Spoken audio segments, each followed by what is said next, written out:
grande, né? E a minha cabeça, ela rolava a mil. Eu estava sempre querendo saber de tudo, mais do que devia. E por volta aí dos 10 anos e meio de idade, eu fui tomado desse vazio muito grande.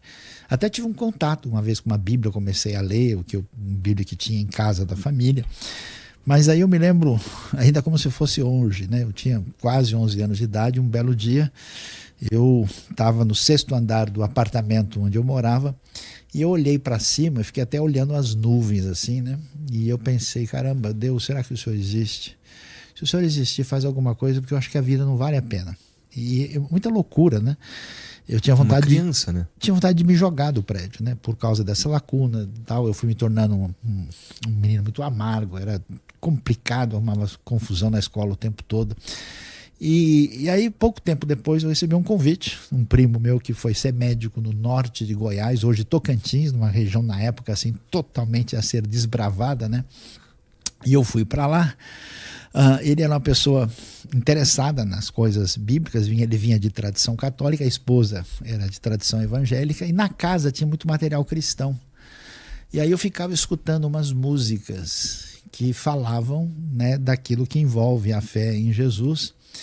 E a princípio eu tinha muita resistência. Me lembro quando me convidaram para ir para a igreja, eu falei, que igreja só cria problema no mundo. Olha o pessoal brigando por causa de religião na Irlanda, né? E eu, assim, de tupete elevado, me achando a última bolacha do pacote, né? Eu sou mais pela ciência do que por esse negócio de religião. Aos 11 anos. Aos 11, do alto do seu conhecimento dos profundo. 11 anos. Aí já tinha 12, já estava um pouquinho mais, mudou tudo, né? E aí, cara, junho de 1975, de manhã eu levanto, mais ou menos 9 e pouco da manhã, eu fui para o fundo da casa, no quintal, peguei, né, aquele rastelo, assim, eu fui puxar as folhas assim da mangueira que tinham caído e fui juntando. E aí, sem pensar muito, eu comecei a cantar o que eu tinha ouvido. E aí eu cantei assim, é fácil de entender, tão claro como a luz, em meu lugar, para me salvar, Jesus morrer na cruz. É crer só nele agora, de todo o coração, menino sem demora aceitai a salvação. Quando eu estava cantando isso,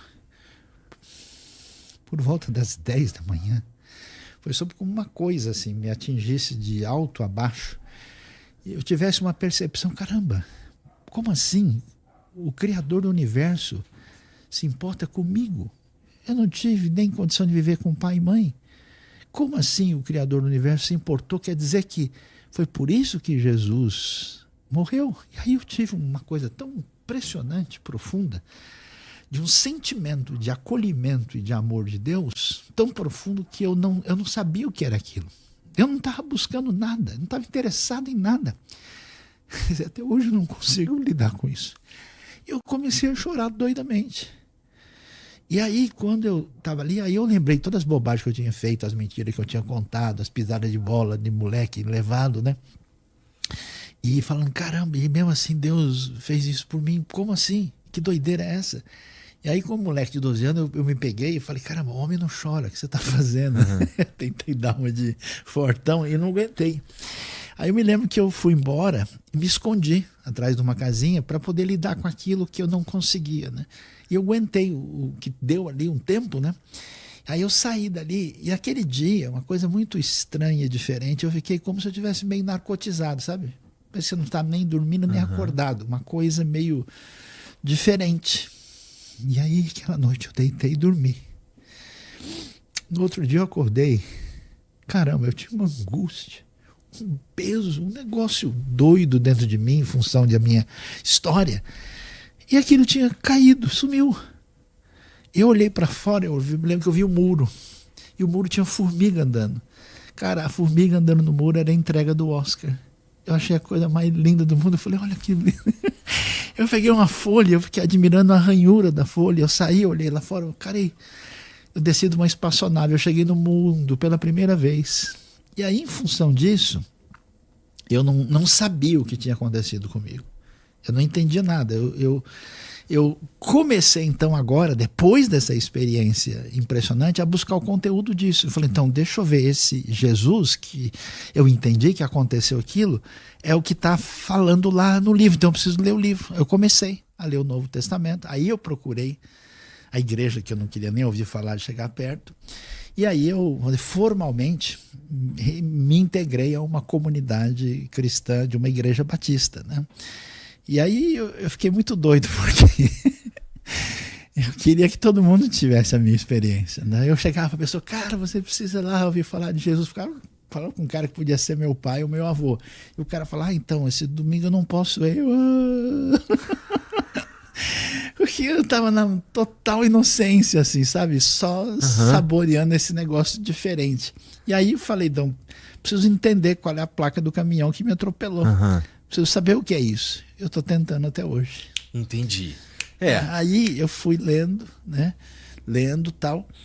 E aos 13 anos, eu tive a convicção que eu tinha, né? Eu estava num culto, um momento muito especial, de uma mensagem. Eu falei, não, minha vida precisa fazer diferença com relação a essa coisa de Deus que me atingiu dessa maneira.